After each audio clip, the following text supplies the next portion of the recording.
President Zelensky's grudging acceptance that he will have to talk peace was not embraced by Russia's ambassador to Britain today. He told us Mr. Zelensky needs to stand for election again before Russia will negotiate because he's overstayed his term in office. Huge summits in Europe deciding the fate of Europe. Will we go to World War? Remember all last year, World War III, World War III, World War III. We said it over and over. And yet, President Trump won. A chance for peace is now finally at hand. So what do we have coming up? First, it's the NATO summit. This is the military meeting that will be held in Belgium, right in Brussels at the NATO headquarters.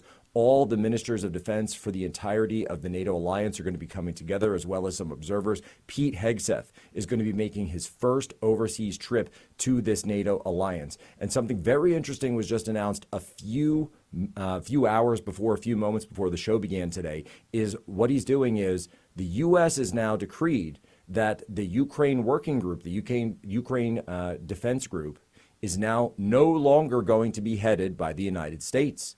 The United States is stepping down as the leader of the Ukraine defense group. This is massive. This is huge. Why? Because it means they're winding things down, just as President Trump stated. So Zelensky certainly expected to be at this meeting. He's going to be coming hat in hand, saying, of course I want peace. I've always wanted peace. That money, I didn't touch any of that money. No. So the UK is likely going to assume the leadership of the group now, the United States signaling a pullback from this war. And Pete Hegseth will be there to NATO to deliver this message. And by the way, don't miss how NATO and USAID and the global censorship agencies, how it's all worked in concert. And we've gone through this chapter and verse on Human Events Daily for years, how it's actually been through the NATO enterprise, through grants, through organizations, even academia throughout Europe and the United States, both Harvard, both Stanford, all participating in this thing. Let me explain to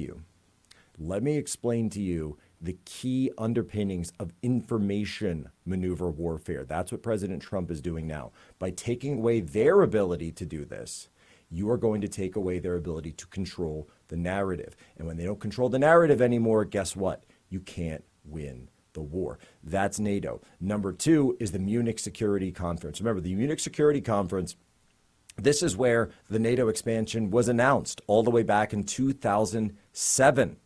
It was announced all the way back in 2007. And what did the Russians say back then? Don't do this.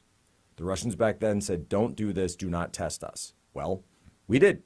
We expanded NATO all the way up to their borders, and they responded. Then it was right before the Russian invasion of Ukraine, all the way back, go back to February 2022, 3 years ago, the outbreak of the Ukraine war. Who was at the Munich Security Conference? That's right, Kamala Harris.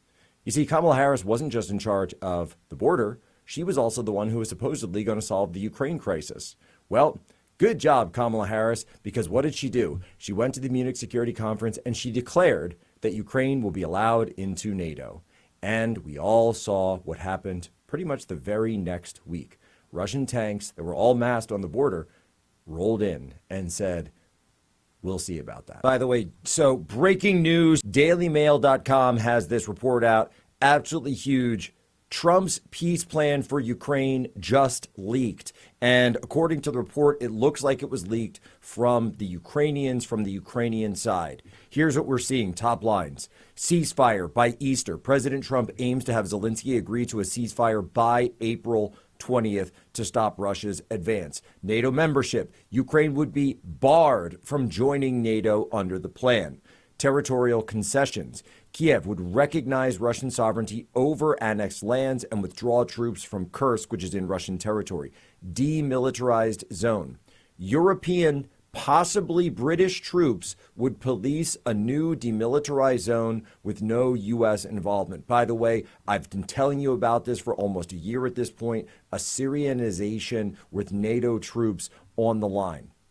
Reconstruction. The EU assistance sought for Ukraine estimated at over almost $500 billion over a decade. Here's the timeline they're setting out: early February, a call between Zelensky and Putin; late February to early March, a leaders meeting; April 20th, the ceasefire declaration.